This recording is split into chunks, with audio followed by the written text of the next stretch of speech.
Every lottery ticket purchase keeps education in our state moving forward.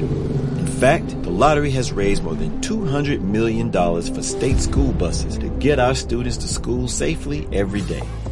Then, the lottery helps those students go even further in their education by funding the Life, Hope, and Palmetto Fellow Scholarships. So remember, when you play the lottery, you're keeping South Carolina students on the road to success. Learn more at sceducationlottery.com/betteryou. Bienvenidos a Sonidos de Psicología, el podcast del Colegio Oficial de la Psicología de Madrid. Un espacio para entender la psicología y el mundo que nos rodea. Muy buenos días, bienvenidos a Sonidos de Psicología. Una vida dedicada a la psicología. Ese es el Premio Nacional José Luis Pinillos que se ha concedido a Emiliano Martín González. Buenos días, Emiliano. Buenos días, ¿qué tal estáis? Muy bien, muchas gracias por estar aquí. Lo hemos hablado un poco fuera de, de cámara, pero muchas gracias, joder, por estar aquí y por concedernos tu tiempo. Un placer. Yo, eh, desde el inicio de mi profesión, he colaborado mucho siempre con el Colegio de Psicólogos. Me parece que es fundamental que los psicólogos, estemos en el puesto que estemos, colaboremos con el colegio, porque al final es el buque insignia de la profesión y yo creo que, vamos, nunca escatimo esfuerzos y ahora que estoy un poco en mi fase final de la vida profesional, menos. Pues se te concedió el premio, como ya lo he mencionado, una vida dedicada a la psicología. Lo primero, felicitarte y lo segundo, decirte, bueno, cómo fue ese momento, qué significó para ti. Pues mira, el premio, quizás lo más bonito de ese premio, eh, aparte de que no lo esperaba y las cosas por sorpresa siempre tienen más encanto, pero para mí significó algo muy importante porque es un premio que te dan tus compañeros de profesión. Y cuando uno ha trabajado mucho en administraciones públicas, pues todos sabemos que hay siempre muchos sesgos. Ahora gobierna uno, mañana gobierna otro. Siempre, digamos, hay sus sesgos políticos, ideológicos. Y este premio, yo creo que el gran atractivo principal es que te lo da tu profesión, el Consejo General, la psicofundación, las facultades de psicología, es decir, el mundo de la academia, es decir, todo lo que representa algo en nuestra profesión. Eso yo creo que para mí ha sido lo más importante. Y después, bueno, no quiero ocultaros que el nombre del premio le da un atractivo especial. Yo tuve la suerte de conocer ya muy mayor a José Luis Pinillos y la verdad es que no, yo sería incapaz de encontrar un nombre más atractivo para un premio, digamos, que otorga el mundo de la psicología, ¿no? Eh, bueno, hemos tenido un momento antes de la entrevista entre Emiliano, Julio y yo, en el que nos hemos puesto a hablar de cosas y hemos dado un vuelco a todo. Eh, y vamos a empezar por ahí. Emiliano, eh, ha sido coordinador general del área de gobierno de familias, igualdad y bienestar social. Eh, Política social durante la pandemia, se dice pronto. Eh, ¿Qué retos te has encontrado? ¿Qué problemas? Es decir, o sea, has llegado ahí y ¿qué estaba pasando? ¿Qué habéis hecho? ¿Qué habéis hecho con todo eso? Porque parece a priori, no sé, muy difícil de manejar. Entendemos que muchos obstáculos. Eh, ¿Cómo te has sentido? ¿Por dónde habéis empezado? Pues es una buena pregunta porque yo llevo 43 años de profesión y casi todos ellos, 40 prácticamente, trabajando en la ciudad de Madrid, aunque estuve unos años también en la delegación del Plan Nacional sobre Drogas, o sea, en el Ministerio del Interior, en un puesto más de administración general del Estado. Pero como digo, yo he asumido desde hace muchos años muchos retos. Asumí muy desde el principio de mi profesión el famoso reto, la gran crisis del problema de las drogas en España y luego concretamente en la ciudad de Madrid. Viví que no es un tema menor la crisis económico-financiera de los años del principio de los 2000, que también fue un momento difícil porque generó mucha desigualdad, tuvimos que cerrar centros. Fue un momento también, una crisis compleja. Y nunca me imaginé que me iba a encontrar algo de esta magnitud, de estas características, como ha sido la pandemia. Yo llegué a la coordinación general del área social del Ayuntamiento de Madrid, pues justamente no llegó ni al año, eran pues exactamente 7, 8 meses antes de que empezara la pandemia. Y cuando comenzó, de alguna manera, digamos, rompió todos los esquemas que podíamos tener sobre cualquier tipo de problemática. Yo había vivido los famosos atentados del 11M de Madrid, eh, mm, eh, que ya fue algo terrible, y otras muchas situaciones críticas, pero no con la intensidad y sobre todo la persistencia, ¿no? El mantenimiento en el tiempo de lo que ha sido esta terrible pandemia que todavía tiene ahí sus flecos. Entonces, mira, me decías el cambio es que de pronto tuvimos que de la noche a la mañana cambiar todas nuestras estrategias. Es decir, que tuvimos que improvisar en todos los frentes. Podría estar horas contándoos cómo tuvimos que reaccionar ante cada uno de los colectivos, digamos, vulnerables de nuestra ciudad. La primera fue cuando la policía me llama, me dice que en 48 horas tenemos que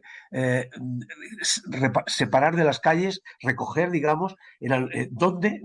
Nadie nos lo sabía decir, pero en aquel momento había que retirar de las calles a unas 900 personas que se estimaban que estaban personas sin hogar en la ciudad de Madrid. Y hubo que retirarlas y meterlas. ¿Y dónde las metíamos? Porque además no era para una cuestión, un hecho puntual de un día, una semana, podían ser, como fue así, meses, ¿no? Bueno, pues ese fue el primer reto. Pero imaginaros todo el tema. El Ayuntamiento de Madrid tiene unas políticas con personas mayores muy importantes y muy extensas. Es decir, estamos hablando de cientos de miles de personas mayores que tienen ayuda a domicilio, teleasistencia, centros de día, sí, todo un conjunto de recursos. Bueno, hasta los propios centros de mayores donde van a pasar el rato, centros más recreativos. Pues a todos esos mayores se quedaron en su casa, como bien sabéis, y han salido no hace tanto. Y hubo que todos esos servicios que dábamos hasta entonces en nuestros centros, en los servicios, hubo que llevárselos a domicilio. Por no hablar de temas que eran dramáticos, como el fallecimiento de un miembro, por ejemplo, de la pareja, y la soledad sobrevenida del otro miembro que se quedaba allí. Podría, como os digo, estar horas. Las mujeres víctimas de violencia de género, los niños de las escuelas infantiles. Ahí tuvimos que hacer eso sí que fue un derroche de creatividad, porque les seguimos prestando atención educativa desde online, y ellos en su casa con sus familias. Y bueno, entonces, ya te digo, la respuesta es, primero, una capacidad de innovar, pensando además que no valían soluciones fáciles, porque sabíamos que algún día esto se terminaría y teníamos que también tener preparada la vuelta, el retorno, ¿no? Claro. Entonces, esto fue lo más sorprendente. Y después, enfrentarte a cómo reacciona un grupo humano, en mi caso eran los servicios sociales, pero todo el personal del Ayuntamiento de Madrid, porque yo estuve también ahí en la parte de emergencia, muy entregado durante mucho tiempo, y cómo reacciona, digamos, en conjunto una sociedad, una comunidad de una gran ciudad como Madrid ante una situación de este tipo, donde aparece sin duda eh, lo más bonito, lo más positivo del ser humano, la generosidad, la solidaridad, pero también los oportunistas, los aprovechados que se sirven de cualquier oportunidad. Entonces, bueno, pues todo esto, yo llevaba en aquel momento, como os digo, pues 37 años trabajando en el Ayuntamiento de Madrid, gestionando, porque es lo que he hecho mayoritariamente en mi vida profesional, pero de este modo no lo había hecho nunca. Entonces, combinar lo que os digo, imaginación, con buena gestión, con respuesta inmediata a las necesidades, pues es una experiencia inenarrable. Y sin duda yo creo que a todos los que hemos estado ahí en esa primera línea, yo no tuve la suerte de poder confinarme ni un solo día. Bajaba todos los días, yo vivo en la Sierra de Madrid, y bajaba con mi coche y un chaleco de emergencias a las 8 de la mañana y volvía a las 10 de la noche, con la carretera, la A6, ¿os imagináis? Vacía. Vacía. A un espectáculo. O sea, por la A6 yo bajaba solo la mayoría de los días o con algún otro coche que me cruzaba y subía solo todos los días y eso ha sido durante meses, incluso años, ¿no? Ha sido una experiencia tremenda y yo creo que ahí la sensibilidad y la perspectiva que da también nuestra profesión, pues yo creo que ha sido muy útil porque nos ha permitido enfocar los temas no solo dando respuestas operativas, concretas, o sea, había que dar de comer a la gente, claro, Ujú. y eso era uno de los retos, pero no bastaba con dar de comer, hay que dar de comer con dignidad Ujú, claro, claro. y con garantías. Y entonces ahí pues improvisamos pues prácticamente en un tiempo récord la tarjeta familias, que es una Ujú, tarjeta ujú. que sabéis que se da a las familias para que sean ellas quienes vayan a hacer la compra al supermercado y no tengan que identificarse ni diferenciarse de nadie, ¿no?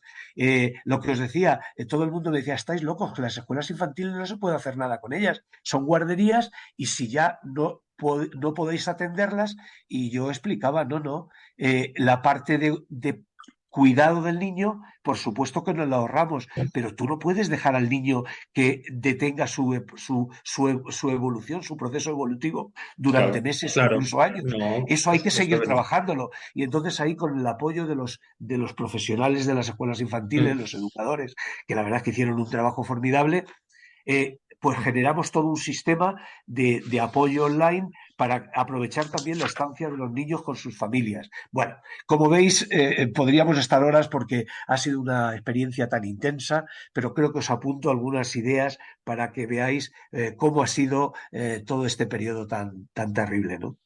No, es espectacular, Emiliano, y joder, te damos las gracias por contárnoslo, porque tuvo que ser una experiencia impresionante e inenarrable. Sí. Eh, me gustaría plantearte que, por lo que hemos visto pues, de tu currículum y de todo, tienes una experiencia muy grande en ese trabajo en el que muchas veces no, quizá deberíamos estar más integrados los psicólogos, pero el caso es que no estamos, que es coordinar proyectos tanto a nivel autonómico o de ayuntamiento como nacionales. Has sido subdirector del Plan Nacional sobre Drogas, llegaste a ser. Es decir, cómo toda esa experiencia te ayudó, pues, tanto en esta situación como en, bueno, te ayuda en tu trabajo del día a día. ¿Cómo es el trabajo de un psicólogo dentro de la administración fuera del Pues uno a ¿Qué uno? problemas hay? claro, pues mira, yo creo que has hecho un principio de reflexión que quiero retomarlo porque es verdad que cuando yo hice psicología pensé, pues como pensamos todos, yo además pienso que en mi casa tengo dos psicólogas. Tengo, mi mujer es psicóloga y mi hija es psicóloga y además son dos excelentes clínicas, es decir, que sé muy bien, más que por mi propia experiencia, por el trabajo de ellas, que lo vivo muy directamente, cómo es la experiencia clínica y yo la respeto muchísimo y posiblemente yo podría haber seguido también ese camino, pero yo tuve la suerte cuando entré en el Ayuntamiento de Madrid, era la crisis, en el principio de los años 80, la crisis de las adicciones, de las drogas, y yo cuento siempre que yo era el tuerto en el país de los ciegos. Yo sabía muy poco del tema drogas, pero es que en aquel momento casi nadie sabía nada. Era un tema muy novedoso. Y alguien pensó en mí y dijeron, bueno, aquí acaba de entrar un chico que es psicólogo, podía haber sido perfectamente bombero, o sea que, y sabe del tema de drogas. Insisto que yo sabía muy poco, pero algo me había interesado y como era un tema que no habíamos dado en la carrera ni en ningún lugar, pues no era fácil encontrar a alguien. Y me ofrecieron, os lo digo así de sencillo, me pusieron 1.200 millones de pesetas de los de entonces, que era un dineral, y me dijeron, monta un plan municipal contra las drogas. Y, fue así, sí, además una circunstancia histórica muy particular. Y bueno, también os contaría despacio, pero no voy a aburriros, pero tuve esa oportunidad y yo creo que la aproveché. Voy a decir un dato. ¿Sabéis quiénes fueron el grupo, digamos, el grupo motor en el que yo me apoyé para montar el plan? Pues el grupo de psicólogos que yo tenía en la comisión de drogas del Colegio de Madrid. Es decir, Ajá. yo era vocal en aquel momento en el Colegio de Madrid y había montado, pues Bueno. como ahora existen secciones, pues aquellos eran comisiones. Yo había montado una comisión de drogas, que era lo mío, claro, en aquel momento. Y cuando me dijeron que tenía que montar aquello, pues dije, ¿y de quién tiro? Y tiré, Ujú. es decir, prácticamente la mayoría de los directores de los CAD, de los Centros de Atención a Drogas que montamos en los años 80, eran mis compañeros de la comisión. Ujú. Así se escribe la historia, fijaros. Entonces, eh, por eso os digo que yo no lo busqué, fue algo fortuito, pero una vez que estuve dentro, me di cuenta de muchas cosas y son reflexiones que os quiero hacer y que quiero hacer a mis compañeros y compañeras de profesión. Ujú. Es muy importante el trabajo individual, es quizás nuestra esencia, pero tampoco es un tema menor otros tipos de trabajo. A mí me gusta mucho el trabajo grupal, me gusta mucho el trabajo comunitario. De hecho, es una de las cosas que he trabajado durante muchos años. Creo que trabajar en la comunidad es uno de los temas más apasionantes que me ha tocado hacer, sobre todo impulsando programas de prevención con el tema de adicciones. Pero el tema de gestionar es algo que habitualmente en las administraciones públicas se deja a los TAG, a los técnicos de administración Ujú. general. Suelen ser abogados, economistas, que son Ujú. expertos, digamos, ellos se han formado para eso y se dedican a ello por excelencia. Es raro encontrar gente de otras profesiones, pero sin desmerecer el trabajo de mis compañeros, que además, ya digo, son mayoritarios, yo creo que cada profesión aporta de su bagaje y ellos tienen un gran conocimiento del derecho, de la economía, que nosotros tenemos que, de alguna manera, compensar. Es decir, yo muchas veces hablo y hay gente que se sorprende y dice, pero tú eres psicólogo, eres abogado, pues porque utilizas terminologías de este tipo, lo tienes que aprender. Pero nosotros tenemos un plus que ellos no tienen, que es la capacidad de movilizar a las personas, de empoderar personas, de coordinar e impulsar grupos. Es decir, todas nuestras habilidades, todo el bagaje que tenemos como profesionales, no es nada fácil ser líder de un grupo. El liderazgo es un ejercicio muy difícil y lo puede hacer en principio cualquier profesional, pero yo creo que nosotros tenemos unas ventajas añadidas. Es decir, somos capaces de ser empáticos, de tomar decisiones de forma razonada, Ujú. de ver cómo es la conducta no solo de las personas, sino, como digo, de los grupos, de las organizaciones. O sea, yo creo que nosotros tenemos una capacidad para ver unas perspectivas de conjunto que otros profesionales no tienen No. esas habilidades. Y a mí todo eso me ha supuesto siempre una ventaja, si quieres, competitiva en mi profesión. Ajá. Ujú. Y por último, deciros que es que esto alguien lo tiene que hacer. Y mirar, podemos hacer un trabajo maravilloso que luego corre el boca a boca y es así como nuestra profesión se ha ido prestigiando. Pero no es un tema menor que alguien desde las instituciones y desde puestos claves hable de la psicología, porque eh, nos desconocen. La mayoría de la gente que no nos valora es porque no nos conoce. Cuando Ujú. después lo descubre, empieza a decir, fíjate, no me imaginaba yo que la psicología podía aportar, pero se desconoce. Yo fui el primer psicólogo que estuve en servicios sociales del Ayuntamiento de Madrid. He sido el psicólogo que en materia de drogas quizás he tenido un puesto de mayor responsabilidad. Y ahora estoy en recursos humanos en esta última etapa de mi vida profesional, ya había estado antes, y creo que también fui pues, el primero, el segundo psicólogo que llegó a recursos humanos. Cuando cuento siempre la anécdota, cuando entré por el pasillo, se me acercaron unas compañeras y me dijeron, oye, Emiliano, ya te conocíamos y tal, pero queremos, ¿y por qué viene un psicólogo aquí a recursos humanos? ¿Qué nos vas a hacer? ¿Nos vas a psicoanalizar? Sí. O sea, creo que es Clásico. muy gráfico y le dije, no, no, mira, yo no soy psicoanalista, pero además no soy clínico. O sea, no voy a poder hacer ese trabajo con vosotros. No tiene nada que ver. Y cuando empecé a hablarles de otros conceptos y de las competencias, de la gestión por Mm. competencias, y empecé a hablarles de cómo se podía hacer selección de otro modo, y ahora que estoy en formación de otro modo, de pronto empezaron a descubrir todas las potencialidades que tiene nuestra profesión. Entonces, yo animaría mucho, primero, que la gente entre en las administraciones. Las administraciones son una catapulta fundamental para nosotros. Y segundo, que dentro de las profesiones no tengan miedo a escalar o a intentar ocupar puestos de responsabilidad, porque desde ahí es donde muchas veces generamos el conocimiento y por tanto la necesidad de que tenemos que estar presentes en todos los ámbitos de la sociedad. Nosotros somos una profesión, yo digo siempre fronteriza. No tenemos ningún territorio propio, pero tocamos tangencialmente muchos territorios. Ujú. Es muy interesante todo lo que has dicho, Emiliano, y además, o sea, se nota, ¿no? El propio premio lo dice, ¿no? Una vida dedicada a la psicología y se nota ese conocimiento, ¿no? Que hay de los retos, de los problemas. Y precisamente, o sea, no queremos, digamos, finalizar sin exprimirte un poco en ese sentido. Y queríamos preguntarte un poco tu visión. ¿Cuáles son los retos sociales a los que ahora nos enfrentamos? Digamos, en tu opinión, pero sobre todo, ¿qué consejo les das a esos profesionales que vienen ahora, que empiezan ahora y que se van a enfrentar a estos retos sociales? Y no solo psicólogos, ya todos los profesionales que están, digamos, en este ámbito social. ¿Qué es lo que has aprendido que querrías dejar a los que vienen? Pues se me agolpan muchas ideas. Mira, yo creo que quizás lo más importante que a mí se me ocurre es que debemos de hacer,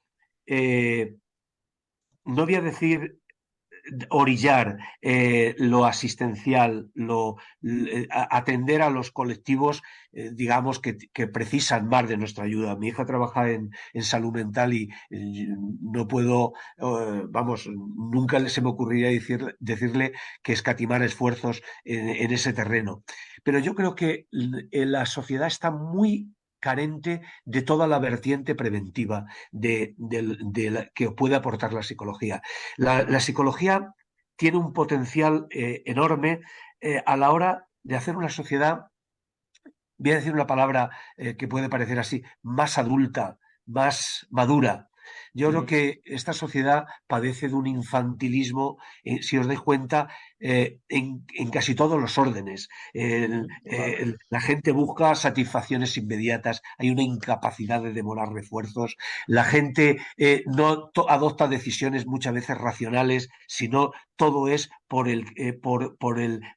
digamos, mediatizado por el ruido de lo que oyen de unos y de otros. Hay poca reflexión, muy poca capacidad de reflexión. ¿Qué os diría? Las relaciones interpersonales no se valoran. Es decir, pues es muy interesante. Nosotros estamos haciendo una entrevista por ti, por Zoom o por cualquier otro método, y yo no digo que todos estos métodos no sean útiles, pero yo creo que el contacto, la relación interpersonal, esa cercanía, bueno, el pensar en el otro, el reconocer al otro más que esa obsesión por el yo, que es, como Ujú. digo, tan infantil. O sea, todas estas cosas hay que hacerlas, pero no porque no somos curas no sé, ni personas que quieran meterse en la vida de los demás. No, yo digo, estas cosas hay que hacerlas porque son propuestas inteligentes. O sea, tener confianza en el otro no es porque seas una gran persona o seas un apóstol de no sé qué, de qué creencias, es que la confianza es una posición inteligente.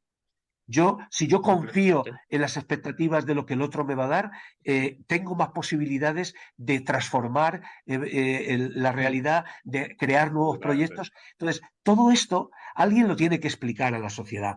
Entonces, lo pueden hacer los políticos, que lo van a hacer pues siempre desde la desconfianza que generan, porque generan Ujú. desconfianza y tengo que decir que muchas veces, desgraciadamente, justificada. Pero nosotros sí lo podemos hacer. Primero porque tenemos los conocimientos para hacerlo. Ujú. Y creo que además tenemos también la credibilidad para poder hacerlo. Y es explicar a la sociedad que se puede vivir en una sociedad más justa, en una sociedad más igualitaria, en una sociedad, como digo, más adulta, más solidaria, más responsable. Y todo eso es una acción muy preventiva. Entonces yo invitaría a mis compañeros y compañeras de profesión a que sigan trabajando, que insisto, yo no voy a menoscabar el trabajo clínico, que me parece fundamental, vital, pero creo que debemos trabajar mucho también en lo educativo, en lo social, haciendo una tarea de sensibilización, de explicar qué se puede hacer antes de llegar a los problemas de salud mental. Estamos ahora hablando del tema del suicidio. Pues sí, habrá que buscar alternativas para aquellas personas que tienen, digamos, factores de riesgo, son indicados para ese tipo de situación. Pero tenemos que trabajar para que esas condiciones previas no se generen o se generen lo menos posible. Entonces yo ya te digo, creo que nuestra profesión debería hacer ahí un vuelco importante en el sentido de que debemos salir más a la palestra. Debemos dejar un poco muchas veces, no solo nuestras consultas, se puede además compaginar. Yo siempre lo he dicho, podemos hacer trabajo clínico, podemos hacer el trabajo individual, pero todo lo que aprendemos en esa interacción individual debemos llevarlo a los medios de comunicación, al trabajo, como digo, comunitario, a las organizaciones, a la escuela, a las familias. Y yo creo que tenemos un reto y yo diría y una responsabilidad en ese sentido, ¿no? Pues no podemos estar más de acuerdo. Emiliano, muchísimas gracias bueno, pues por venir, por participar y por abrirte tanto con nosotros. Y de verdad, no podemos más que felicitarte por el premio y agradecerte por estar aquí. Pues gracias a vosotros, es una oportunidad excelente la que me habéis dado y bueno, ya sabéis, a vuestra disposición para lo que necesitéis. ¿De Esta es acuerdo? tu casa. Esta es tu casa, Emiliano. Muchas gracias por todo y nos escuchamos en el próximo programa. Un saludo a todos. Saludo, hasta Un luego. saludo, adiós, buenos días. Esperamos que hayas disfrutado de nuestro podcast. Puedes acceder a todos los contenidos a través de iVoox, Spotify, Apple Podcast, Google Podcast, canal YouTube y en la web del Colegio Oficial de la Psicología de Madrid. Te esperamos en el próximo episodio de Sonidos de Psicología. Every lottery ticket purchase keeps education in our state moving forward. In fact, the lottery has raised more than $200 million for state school buses to get our students to school safely every day. Then, the lottery helps those students go even further in their education by funding the Life, Hope, and Palmetto Fellow Scholarships. So remember, when you play the lottery, you're keeping South Carolina students on the road to success. Learn more at sceducationlottery.com/betteryou.